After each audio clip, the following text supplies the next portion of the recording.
Good morning students. मैं Rekha Sharma, associate professor, Rajiv Gandhi राजकीय महिला महाविद्यालय भिवानी से।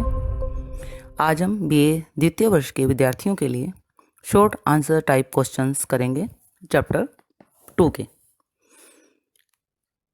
पहला क्वेश्चन है, कर्तव्यों से आप क्या समझते हैं?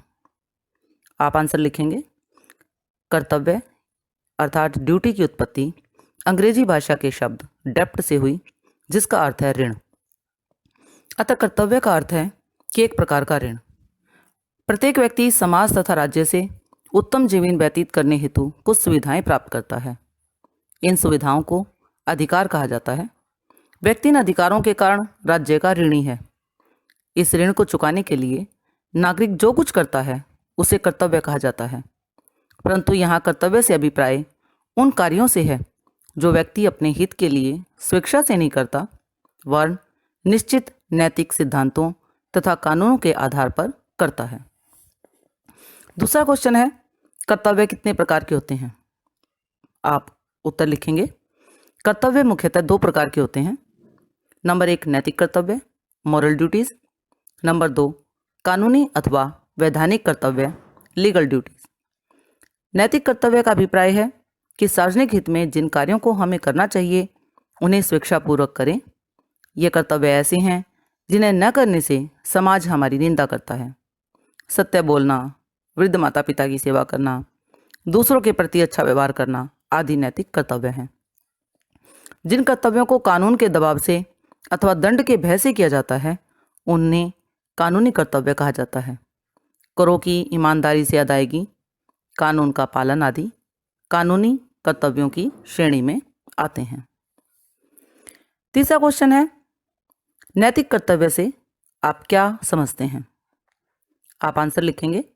नैतिक कर्तव्य उन कर्तव्यों को कहा जाता है जिनके पीछे वैधानिक शक्ति का अभाव होता है।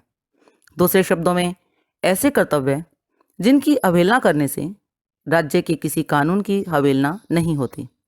इन कर्तव्यों का पालन न करने से किसी तरह का शारीरिक अथवा आर्थिक दंड नहीं दिया जाता। उदाहरण के लिए, प्रत्येक बच्चे का यह कर्तव्य है कि वह अपने वृद्ध माता पिता की सेवा करे। यह उसका नैतिक कर्तव्य है।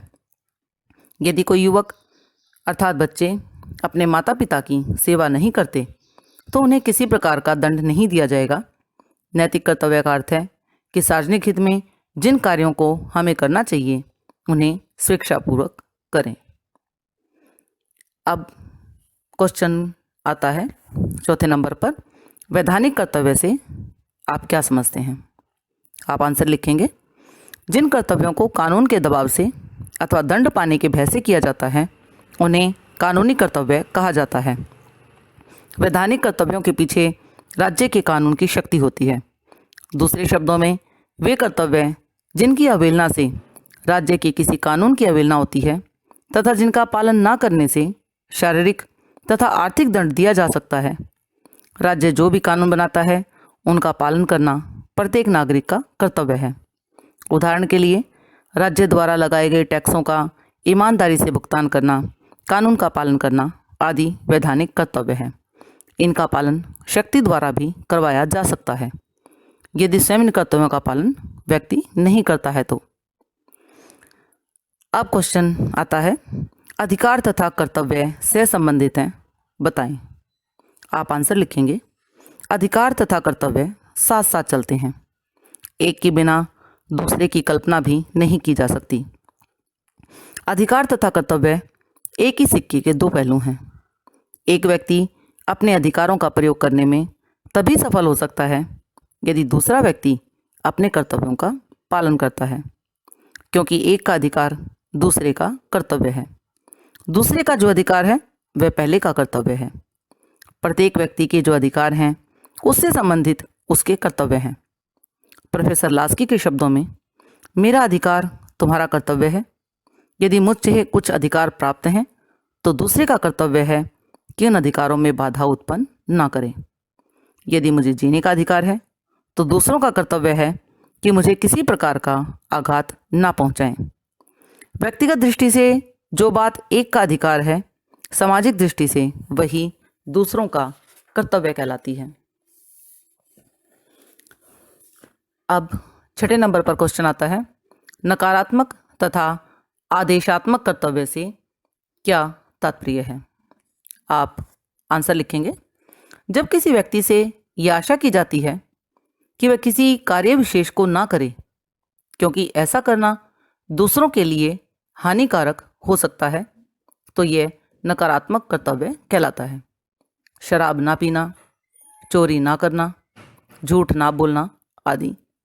सार्वजनिक स्थान पर शराब ना पीना, चोरी ना करना, झूठ ना बोलना आदि ऐसे कार्य हैं जिनके करने से दूसरों को हानि होती है। आदेशात्मक कर्तव्य उन कर्तव्यों को कहा जाता है जिनके करने की आशा व्यक्ति से की जाती है। उदाहरण के लिए वृद्ध माता पिता की सेवा करना, करों का ईमानदारी से भुगतान करना, कानूनों का पालन करना, राज्य के प्रति निष्ठा आदि आदेशात्मक कर्तव्य हैं। कल हम तीसरे चैप्टर मानव अधिकारों की सार्वभौमिक घोषणा के शॉर्ट आंसर टाइप क्वेश्चंस करेंगे। धन्यवाद।